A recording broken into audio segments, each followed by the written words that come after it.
Okay, so then by definition, this is a bubble.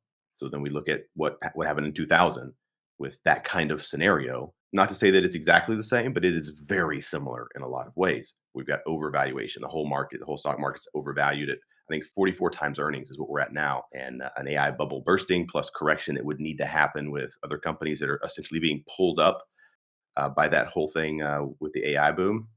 Anyway, the outlook is not so rosy.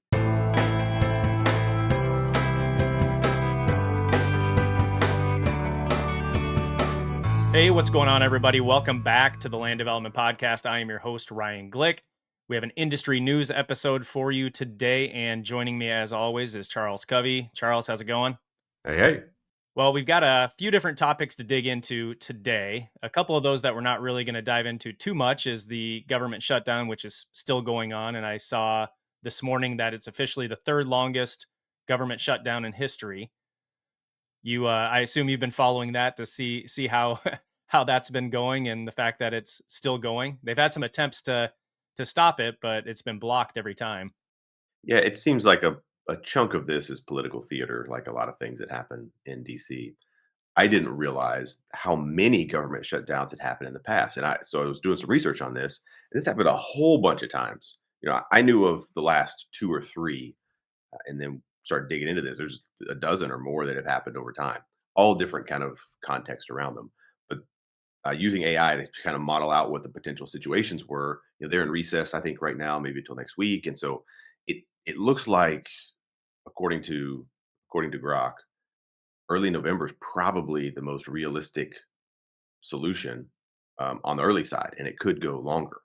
So really fascinating to see this play out, and kind of who blinks first. So Right. it's not a good thing, but fortunately, I'm not impacted as strongly by government spending as some people. But if you're in an area that's affected with a national park shutdown, or you're in an agency that's on furlough, like that's a very challenging position. Yep. Well, the other thing too that, we've touched on in recent episodes is the interest rates. And so obviously since our last episode, nothing has changed there because there hasn't been any Fed meetings.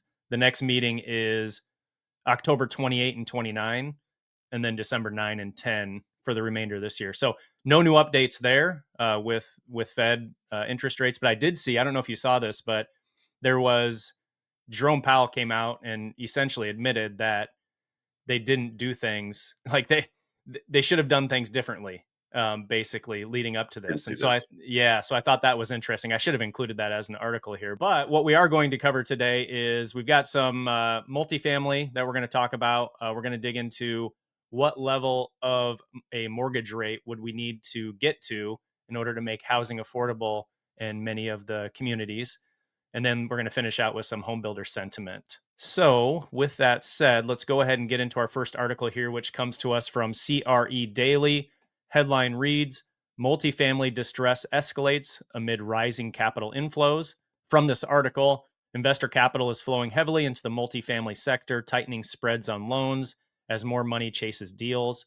Most of the new capital is targeting newer, stabilized properties that have recently finished construction or lease up. Even with rising investment, credit stress across multifamily assets is climbing. The delinquency rate on non agency multifamily CMBS loans has nearly doubled over the past year, moving from around 3% to more than 6%. When including specialty serviced loans, the overall distress rate is now close to 10%. A surge in new supply is one of the biggest pressure points. Annual multifamily deliveries have risen from about 45,000 units a decade ago to over 300,000 today. Demand has cooled sharply. Leasing absorption in early 2025 was less than half the pace of a year earlier. Rising operating costs are squeezing older rent regulated properties where rents can't keep up with expenses. And lastly, here, multifamily loans now make up roughly 27% of all CMBS conduit issuance so far this year, up from only 9% in 2023. Probably not a whole lot new here with what we've been talking about before, but initial thoughts on this, Charles? Well, I know that what they're talking about in the beginning here, what we're seeing, I've seen a bunch of stuff on LinkedIn about this, is that there's money chasing deals, and there's not as many deals. There's a very focused effort by capital on the things that they seem to like, as this is indicating, is this very specific, newer stuff that's um, there's a whole big chunks of multifamily that aren't getting a lot of dollars flowing to them right now. So there may be opportunity there for those that are multifamily investors, but there are some challenges with that. There's a lot of money chasing a very limited amount of deals because we've talked about this before. The amount of deals that actually could even pencil based on borrowing costs and input costs and decreasing rents is much lower. So I don't know what the number is right now, but at one point it was 50% or 60% reduction in overall starts in this space. But there's still a ton of money that's got to go somewhere, and a lot of these funds are built, purely solely around multifamily investing. So they've got to do something with these dollars. So this creates an interesting scenario of trying to force these deals to work, and all kinds of different ways that they could try to get capital costs down. So we'll see how this plays out. But I do think there are still opportunities in multifamily, but a lot of the deals on the newer stuff is just really, really, really skinny. Does it seem like multifamily is very similar to how you've talked about the office industry, where there's a bunch of old office assets out there that are they're not in good locations, and they're deteriorating, and it just doesn't make sense for people to invest money into those at this point. And it seems like the way they're talking about this, with there's some multifamily out there that it's they're not able to get the amount of money on rents that they would need in order to have a profitable operation at that location. Do you think it's similar to that, in that these are maybe uh, multifamily units that are located in spots that are not what people are after right now? Well, what's interesting is that in the way that these were built, a lot of the older stuff is in really good location because it was Mm. built, 50 years ago when they could get a good location. Cities have grown up around it. So there are some really well located older vintage. Doesn't seem like a lot of people want to play with that because you got maintenance and all the things of operating those properties is tremendously higher than a new property that's under warranty and, 5 or 10 years old or less. And so you've just got a lot of things you've got to plan for. So it takes a much higher degree of skill on the operation side and the planning side to be able to metabolize all these things. So not as many people want to play in that space. But there is definitely opportunity because if you think about it from an affordability standpoint, those are the more affordable units. And so if we have a housing problem, obviously we do, then there is opportunity for people to gravitate towards those that need that lower cost rent. So there is opportunity, but to your point, there may be some that are aging out. And that's really a challenge to find to get something that's aging out. Yeah, we should probably just bulldoze this thing. And that's a tough one when you've got an asset that's worth something, but it's really becoming a drag on a portfolio. Potentially, you can get into all kinds of different. We don't build things to last 200 years here. We build them to last maybe 60, 80, 100 years max. And so when you start getting to the shorter end of that life cycle, it's challenging to maintain those properties. Well, let's go ahead and move on to the next segment, which is from the comments. We have a comment here today from Jeff Corbett. So inspiring to hear Jody's passion for lot development. Tim Early and the faculty within the Masters of Land and Property Development program at Texas A&M are doing a fantastic job building the next generation of leaders for our industry. And this is coming from a proud Longhorn. The future is bright. So this was on LinkedIn in response to our last episode that we released with Jody Whitlock. So encourage you to check that one out. Jeff, appreciate the comment. And let's go ahead and move on to our next article. Article number 2 comes to us from Fast Company. Headline reads, Zillow, it'd take an unrealistic mortgage rate drop to restore housing market affordability. From this article, Zillow's analysis finds that for the median income U.S. households to afford the median priced U.S. home, the average 30-year fixed mortgage rate would have to drop to about 4.43%, assuming a 20% down payment and no charge in other costs, or no change in other costs. Zillow economists label that scenario as unrealistic in the short term, given current rate, price, income, and economic conditions. In many high cost coastal metros such as New York, Los Angeles, Miami, San Francisco, San Diego, and San Jose, even a 0% mortgage rate would not make the median price home affordable for the median income local household because of high taxes, insurance, maintenance, and existing home prices. Conversely, in many Midwestern markets, current mortgage rates are already low enough that median income buyers can afford the median price homes in those areas. The analysis is back of the envelope and assumes that lower mortgage rates would not inflate home prices further or change other Mhm. housing related costs, which may be unrealistic. And lastly, Zillow warns that waiting for big drops in mortgage rates or home prices to restore affordability is likely a rude awakening. Meaningful improvements would require a substantial slowdown in economic growth, incomes, or a rise in unemployment. Thoughts on this, Charles? Well, something that we should have talked about with the multifamily article a minute ago also applies here in that this information is making a broad brush statement across an entire country, maybe the most diverse country on the planet. We've got all kinds of different scenarios here. I think multifamily would be no exception to that. So we've got submarkets that are doing great, submarkets that are doing not so great, and submarkets that are not doing well at all. Same case would be for homes. So you can see the West Coast stuff. They've got their own issues. There's not an affordability possibility. It doesn't even seem realistic that affordability, if we're going to use that term, is even in the cards for some of those cities. So I think we just have to frame all of these articles in the thought process of, hey, every market and even submarkets within that market are very different. Yeah, and I was looking at this as well, and was thinking the same thing. And it doesn't seem like some of those cities have ever been affordable, and maybe I'm wrong on that. I'd have to go back and look historically, but it seems like most of those, whether you're talking New York or LA or Miami, San Francisco, it seems like they've always been much more expensive than other areas to live. And that's why a lot of people have moved from out in California to Texas. That's why the Midwest tends to be very affordable place to live, because we don't have those same types of prices and everything. So I really wonder if this is, maybe it's a bigger spread now of the, maybe the affordability is even further away. But I never have the impression, I don't have data to back this up right at this moment, but I've never had the impression that any of those locations were really an affordable place to live. I think it's been a while, right? Yeah. It's been a very long time since that was the case.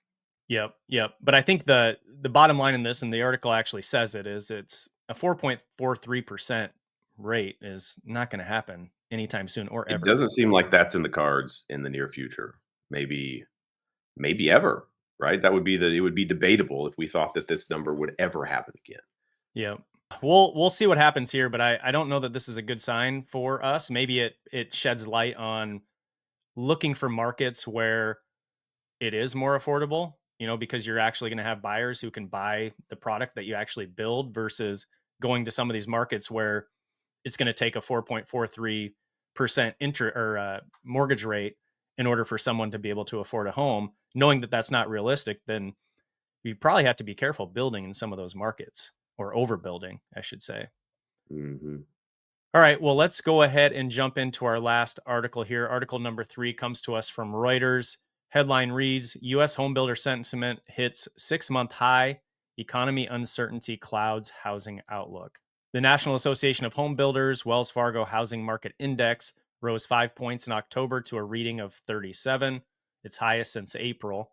Despite the improvement, the index remains below the neutral 50 level for the 18th consecutive month, meaning builders still view conditions as weak. Builders are hopeful that easing mortgage rates will stimulate demand and help reduce the inventory overhang that's been weighing on new home construction. Economic uncertainty, especially a soft labor market and weak buyer confidence, is expected to limit any strong housing recovery. The survey shows differences by segment, with luxury homes seeing solid demand, while many entry level buyers are still waiting on the sidelines. Builders are responding to slower demand by cutting prices, with 38% reporting reductions and the average cut around 6%, the biggest in a year. New single family building permits appeared to rebound in September after hitting a 2-year low in August. NAHB's chief economist said the October rise in sentiment points to roughly a 3% increase in September single family permit activity on a seasonally adjusted basis. Thoughts on this, Charles? Well, it's not too rosy. No. There's a lot of factors. So you look at the home builder sentiment, and if you watch I don't watch the news, right? I just think there's a lot of stuff that I don't want to be influenced by. But if you do watch the news, and you listen to what the government is saying about the economy and that everything is great and everything is wonderful and we're growing. And I'm not sure that all that is as accurate as they would say. Maybe there are elements, but it seems like there are elements. There's some smoke and mirrors with some of those elements. If you just ask people, right, this is the real information. If you just ask your friends, the people that you are around, hey, how do you think it's doing? Well, all the cost of goods and the cost of going to the grocery store, it's $300 to get out of the grocery store. And this is expensive, and housing is expensive, and cars and insurance and everything is more expensive. And your doesn't seem like your pay is going up. This information to me seems to be more accurate. It indicates that we have some problems. What are the solutions? I don't have all the solutions, but it does seem like interest rates are a challenge. They're not the only problem. We've got some bigger issues with uncertainty in the marketplace. Everybody that I talk to in our business acquisition side of our business, the general contractors, the ones that aren't doing data centers are generally pretty concerned about work over the next year. It really boils down to not that companies couldn't grow, it's just they're uncertain about what's going to happen in the marketplace. So I think that the current administration has created a lot of this uncertainty because we just don't exactly know what's going to happen next. I think a lot of businesses are pausing on that. We're hearing the same thing from people who are applying for jobs. Hey, I'm applying to all these jobs. People say they're hiring in air quotes, they're doing interviews, but they're not actually hiring for the positions. We're seeing a lot of this. So a lot of things are just on pause. Businesses are not growing. They're not trying to push the boundary of what they can do outside of the AI space and a few of these others that are really booming. But then that goes to show that a lot of what we say is good performance in the economy is driven by this AI boom.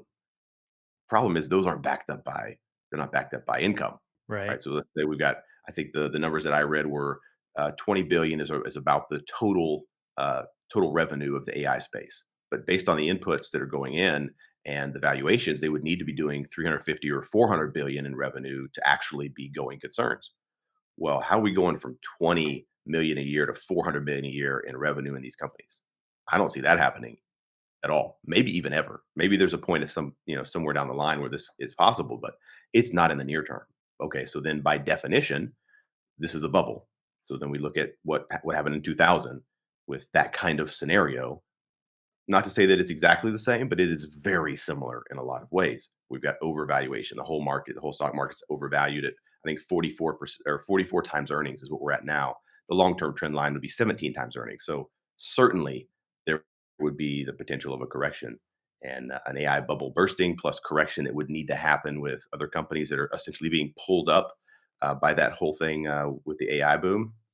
Anyway, the outlook is not so rosy, and I think that a lot of us are realizing that that's the case. So I would just encourage you to really be thinking ahead about, for you and your family, what are the things you need to do that are somewhat recession resistant in your business? What are the things you need to do to protect for these potential outcomes that we see that might be likely?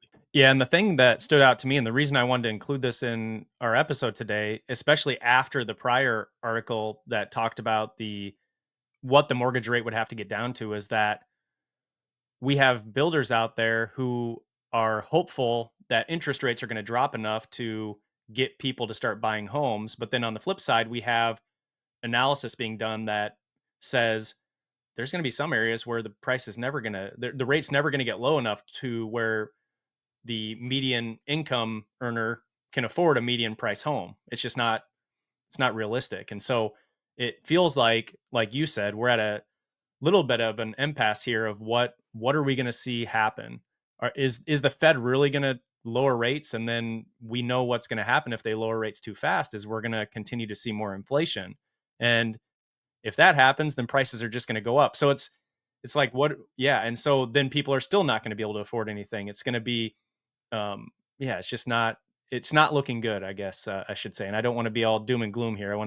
But I want to be real about what we're seeing. We want to be realistic and authentic. This is the information that we're seeing, Yes. and for the longest time, I thought, and a lot of people thought that, hey, we just got to get interest rates down and that'll just kind of fix things. It'll be okay. We'll get the home building engine going and that'll be okay. I don't know that that is the fix all. In fact, now I would say it's probably not the fix all. Not to say that it wouldn't be helpful, but I think there's a lot of other factors. So creating some stability in our economy would be extremely important at this point. And so the thought would be that the administration would make all these sweeping changes and then things would regulate a little bit. They would even out. We would get less of the big ups and downs of what's happening. A lot of the tariffs and a lot of the things that have happened are they're really turning markets upside down. Not to say that it wasn't needed, but it is changing the way that everything is operated. And it takes time for markets to adjust. And so hopefully we're going to reach a point over the next 24 months where things will normalize a bit and we'll get companies that are able to make decisions because now they have some stability in that decision making timeline. And that probably is the solution. Stability probably helps more than anything else that we could do. But there's also some global factors there. We've got global instability and domestic instability. So that seems to me that the instability that we've created seems to be the biggest challenge to overcome at the moment. But it can be overcome, which is the nice thing. Well, the next time that we talk will be November. What is it? November 2nd, November 3rd, November 3rd will be the next time that we talk. So by that date, the Fed will have met, so we'll know an outcome of what happened there. Did they cut rates, and if so, by how much? And we'll probably know a little bit what the market's reaction to that will have been. Um, it'll actually be the day before election day as well. So we will we have some interesting things going on here, and we'll continue to keep an eye on this. And any final thoughts, Charles, before we wrap up today? Well, I think the numbers are still very clear that housing is underbuilt in the US. I just saw some stuff yesterday. Some of the markets in Utah are growing very fast. I think they projected they needed 200,000 new homes over the next 10 years. They're not on pace to even come close to that. A lot of markets are that way. So I think we can say that some of those projections are based on old absorption data, and I think that the general nature of how people buy homes is changing, but it doesn't take away from the fact that a lot of people need houses, and there's not going to be enough of them at the current rate. So we can all definitely feel pretty good that we're in the right place, doing the right things. Short term, there may be some turmoil, but I think long term, we absolutely need more housing than we're currently building. And so the long term outlook, I think a lot of very smart people are putting a lot of money. You look at Buffett's investment and other people who are very smart are putting a tremendous amount of confidence in American home building. So the long term outlook, amazing. The short term outlook, maybe less rosy in the near term. All right, guys. Well, that is all for this episode. If you're not already subscribed, be sure to click that button. We'd love to have you back. And otherwise, we have a really good interview episode for you tomorrow. So we will see you all back then.